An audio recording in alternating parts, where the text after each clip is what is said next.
पशुओं के लिए वर्तमान जीवन है, फिर भविष्य में जैसा उनका कंप्यूटराइज सिस्टम है 84 लाख जन्म, उसमें जाएंगे। लेकिन मनुष्य कर्म करने में स्वतंत्र है। पहले के कैसे भी कर्म हो उसको उथल पाथल करके रद्द कर सकता है और अभी का जीवन उज्जवल कर सकता है। और पहले के कितनी भी अच्छाइयाँ हो और अभी अगर गलत कर्म करे तो अच्छाइयों का फायदा थोड़ा सा आएगा और फिर नष्ट हो जाएगा। मेरी माँ मुझे सुनाती थी बचपन में एक कथा। 2 भाई थे, पिता मर गए। बड़ा भाई जरा हरामी था, छोटा भाई मंदिर में जाता था। बड़ा भाई ने दस्तावेज पर साइन सिग्नेचर करवा के मिल्कत की मालिकत ले ली। छोटा भाई कोहर बेचने की नौबत पे आ गया। एक दिन बड़े भाई ने कहा कि देख तू धर्मात्मा है फिर भी दुखी, और मैं देख खाता हूँ पीता हूँ क्लबे चलाता हूँ और मौज में हूँ। तू अपना धर्म कर्म छोड़ दे, मेरी क्लब संभाल, मैं तेरा अच्छा पगार कर दूंगा। बोले जुआरियों का अड्डा मैं नहीं करूँगा। बोले क्या धर्म है, कलयुग में धर्म भरम कुछ नहीं होता, जिसकी लाठी उसकी भैंस। कल किसने देखी, रणम कृत्वा घृतम पीवेत या परिंत जीवेत सुखे न जीवेत। उधारा करके भी घी पियो, कल किसने देखी, दिवाला कर देंगे, शेयर का दाम लॉस कर देंगे, परदेश में पैसे सेट कर देंगे, क्या फर्क पड़ता है, मौज मारो। उसने कहा नहीं। बड़े भाई ने देखा कि अगर ये कोहर बेचता रहा तो मेरी लड़की की शादी में प्रॉब्लम आ रहा है, लड़कों की मंगनी में प्रॉब्लम आ रहा है। कि छोरे का चाचा क्या करता है, बोले खुमचा है।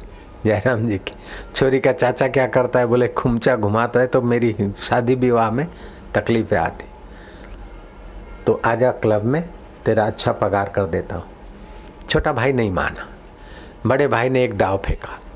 बोले देख तू बोलता है धर्म बड़ा है, धर्म रक्षा करता है, तो अगर तेरे धर्म रक्षा करे और बल है तो कल शर्त लगा दे, कल अगर तू ज़्यादा कमा दे तो मैं अपना अधर्म का धंधा छोड़कर तेरे नाई सच्चाई का धंधा करूँगा।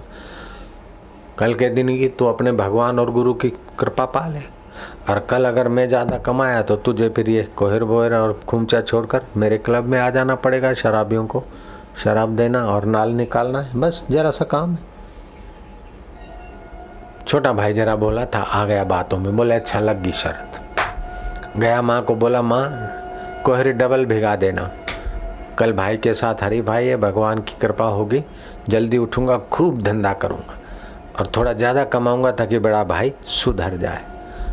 अब कोहर खुमचा जहाँ से 7 बजे 7:30 निकलना था वहाँ से 4 बजे निकला जयराम जी की, और जो स्कूलों में 11 बजे पहुँचना था वहाँ 7:30 8 बजे रवाना हो गया।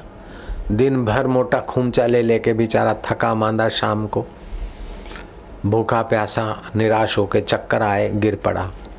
गिरा तो उसको चोट लगी और कांच का टुकड़ा पड़ा था, सिर फटा, रोज के पैसे भी नहीं मिले, घर पड़ा है। दूसरे भाई ने एक पेग ज़्यादा पी लिया, नाल के पैसे लेने गया, वहाँ भी जाके छक्के, आगुल 2 गुल छक्को तो चौंक पड़े, कभी छक्का पड़े, कभी एक चौंक पड़े और एक खड़ा हो जाए तभी भी माल मिल जाए। लाख रुपया वो जमाने में उसने ऐंठ लिया, ऐसी कमाई कभी नहीं हुई। बोले देख, और नशे में लौट रहा था, वो गिरा तो उसका हाथ जहाँ पड़ा वहाँ कुछ पत्थर, खदोरा पत्थर लगा, जरा हिलाया डुलाया, देखा कि पत्थर के पास एक हीरा है।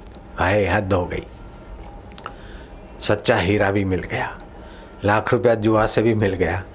छोटे भाई को आकर खूब डांटा, और छोटे भाई ने महसूस किया कि जहाँ धर्म है वहाँ धाड़ पड़ती है, और कसाई के यहाँ कुशलता है। जहाँ बेईमानी तेरा आसरा, सच्चे वेखी फाहे चढ़ंदे, झूठे मौज उड़ांदे, ए है जहाँ कहाँ।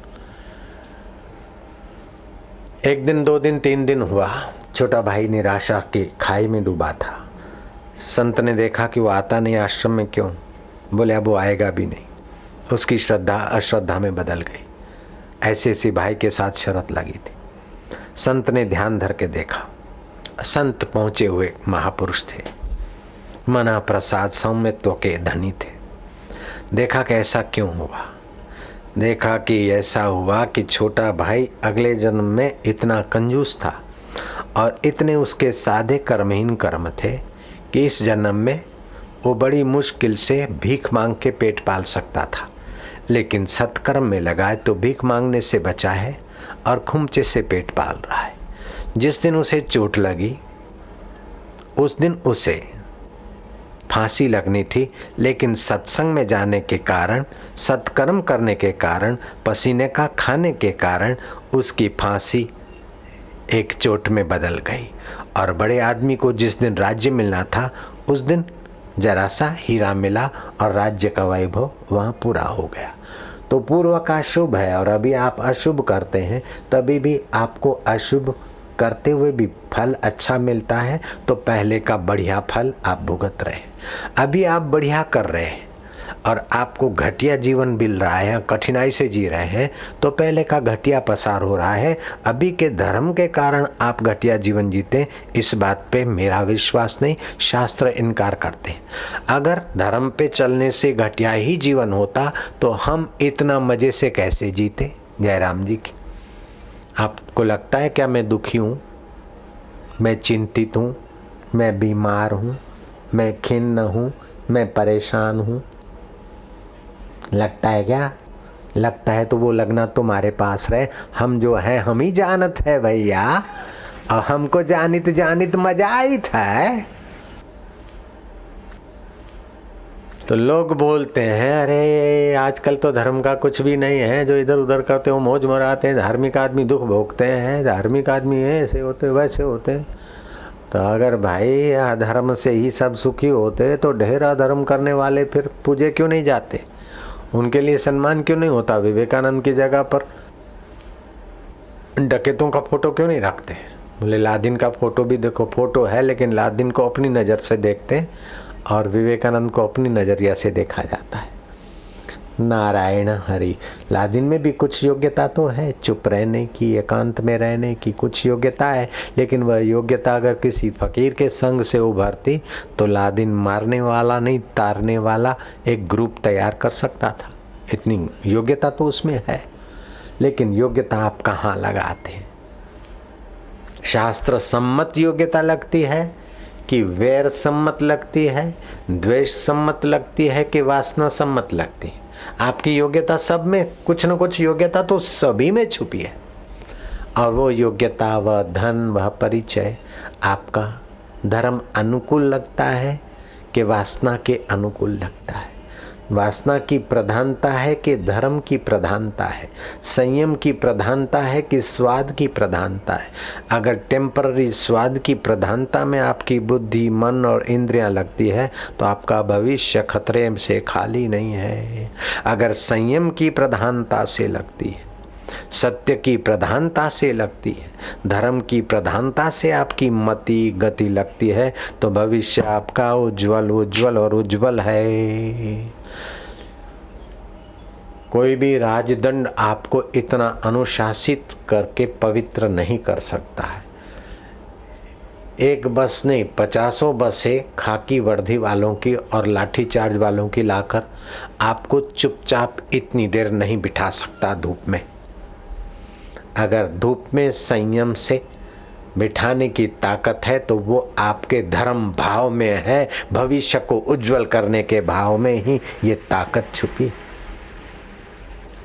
विवेकानंद कहते थे कि धार्मिक आदमी आपको कहीं गलती करता हुआ, झूठ बोलता हुआ, पाप करता हुआ दिखेगा। वो धर्म के कारण नहीं है। हो सकता है कि धार्मिक आदमी मंत्र दीक्षा लिया हुआ साधक में 50 गलती हो सकती है, लेकिन वो साधक नहीं होता, धार्मिक नहीं होता तो 500 गलतियां करता और गलती को गलती नहीं मानता। और वो धार्मिक है तो गलती को छोड़ना चाहता है, गलती को गलती मानता है। देर सबेर उन गलतियों से पिंड छुड़ाएगा और देर सबेर वो परब्रह्म परमात्मा तक की यात्रा में सफल होगा। वासनाएं पुरानी इसलिए वो फिसल जाता है कहीं कहीं।